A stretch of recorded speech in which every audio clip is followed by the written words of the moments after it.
Bien, bienvenidos nuevamente al Peso de la Verdad. Vamos a empezar una nueva serie ahora.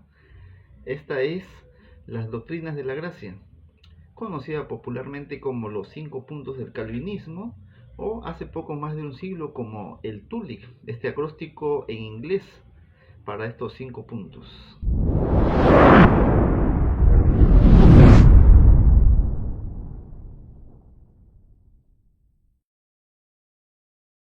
Muy bien, ¿cuál es el primer punto de las doctrinas de la gracia o de los 5 puntos del calvinismo? Pues es la depravación total. ¿Qué es la depravación total? La depravación total es la doctrina que enseña que el hombre está inhabilitado moralmente, incapacitado de buscar algún bien espiritual relacionado a Dios, relacionado a la salvación, la cual habita en el ser humano y lo incapacita para querer, para desear o para buscar de Dios. Esto es la depravación total. No hay que confundirla o con un término como depravación absoluta. Es decir, la depravación total no significa que el hombre sea o busque ser tan perverso como puede hacerlo, donde no quepa un bien civil, espiritual o un bien ético. Para esto quiero citar al teólogo reconocido R.C. Sproul en su libro ¿Qué es la teología reformada?, en la página 133, donde toca el punto de la depravación total, a lo que él lo llama la corrupción radical, para que se entienda mucho mejor, y cita el ejemplo de Hitler, este dictador que siendo tan perverso, siendo un criminal en la historia, eh, no haya, por ejemplo, haber amado a su madre, o haber tratado bien a su madre, o haber sido un buen hijo. Entonces se tiene que entender que la depravación total o la corrupción radical es que todos los aspectos del ser humano han sido afectados por la caída de nuestros primeros padres, Adán y Eva, es decir, por el pecado original, en la cual el ser humano está en un estado de muerte espiritual, porque haber pecado lo llevó a ese estado, y ese estado lo llevó a la consecuencia de la separación en la comunión con Dios. Para eso también quiero citar el texto bíblico de Efesios 2:1, donde dice: estando muertos en delitos y pecados, nos dio vida. Y después el verso 5 también dice, ¿no? Estando muertos, nos dio vida juntamente con Cristo. Es decir, es el ser humano el que recibe de Dios. Y ahí se ve claramente que el ser humano no puede por sí mismo buscar algún bien. No puede por sí mismo volver en sí. No puede por sí mismo desear o querer ir a Dios, porque está muerto espiritual, porque está corrupto radicalmente en su naturaleza. Ahora es necesario también ir al texto griego para ver y confirmar qué significa la palabra muerto en Efesios 2. En el diccionario y concordancia Strong, en el diccionario Bain, expositivo de palabras del griego y del hebreo, podemos ver ahí en el texto griego la palabra necros. Este término hace referencia a muerto, a cadáver y a difunto. Es decir, personas que físicamente están andando y viven como siempre, pero interiormente están muertos, están cadáver, están difuntos espiritualmente. Esa es la definición que dan estos libros, que se recomienda mucho acá en el grupo El Peso de la Verdad, para poder profundizar al respecto. Ahora quería ir también al texto de Romanos capítulo 3, nos habla de justamente también de la depravación total.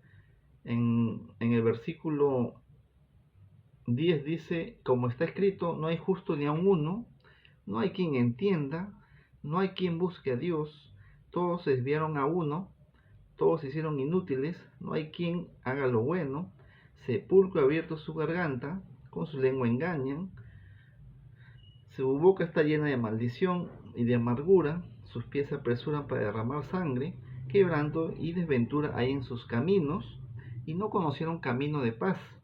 No hay temor de Dios delante de sus ojos. Entonces este texto también confirma la condición pecaminosa, la condición caída, la condición de corrupción radical en la que se encuentra el ser humano. Y por lo tanto es un cadáver. Acá se puede citar también el ejemplo de Lázaro. Es decir, en ese momento en que Lázaro fallece, amigo de Jesús, Jesús va y lo resucita. Y se puede usar esta enseñanza de lo que sucede en lo espiritual. Así como Lázaro físicamente estaba muerto y él mismo no se puede resucitar a sí mismo, también el ser humano espiritualmente no puede resucitarse espiritualmente a sí mismo. No puede pasar de muerte espiritual a vida espiritual por sí mismo, a menos de que el mismo Jesús, de que el mismo Dios lo resucite, lo habilite, lo llame y lo regenere para una nueva vida en Cristo. Hoy hay muchos que dicen que pueden elegir a Dios y que a pesar del pecado no están muertos totalmente, sino que pueden elegir o pueden rechazar las cosas de Dios. Esto realmente atenta directamente contra los escritos bíblicos como Efesios 2.1 que se ha citado, como Romanos 3, que no hay justo ni a uno, como textos donde en el Salmo que dice David, en iniquidad fui formado, desde el vientre dice mi madre, y otros textos más como en Corintios cuando dice el hombre natural no puede percibir las cosas de Dios, y otros más textos al respecto. Esto es un rebrote del pelagianismo antiguo, es decir, un semi-pelagianismo, ya que está mezclado de alguna forma en la colaboración con Dios para poder alcanzar y tener una nueva vida con Él. Esto también nos lleva a la controversia de los primeros siglos del cristianismo, donde Agustín de Hipona, uno de los principales padres de la iglesia, tuvo un debate, una discusión teológica con un tal Pelagio, que después fue declarado hereje, ya que este tal Pelagio decía que el ser humano no había sido afectado en su naturaleza, sino que solamente el pecado de Adán y Eva les había afectado solamente a ellos y no a su descendencia.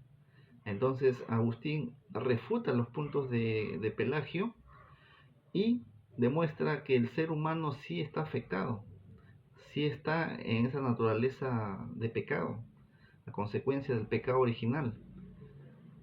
Esto demuestra también, como lo dice la Reforma, que la salvación es solo por gracia, que aquí el ser humano no puede tener fe, no puede participar, porque está muerto en su delito de pecado.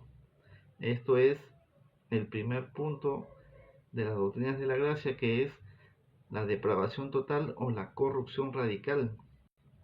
Es la forma de entender que el ser humano está inhabilitado, incapacitado para buscar de Dios, para poder entender las cosas espirituales, para poder discernir y elegir correctamente, ya que ese libre albedrío está afectado, está oscurecido por la caída. Entonces no puede por sí mismo ir a Dios, tiene que ser resucitado, tiene que ser levantado por el mismo Dios. Esto es lo que es la depravación total, el primer punto de las doctrinas de la gracia, o popularmente como los 5 puntos del calvinismo.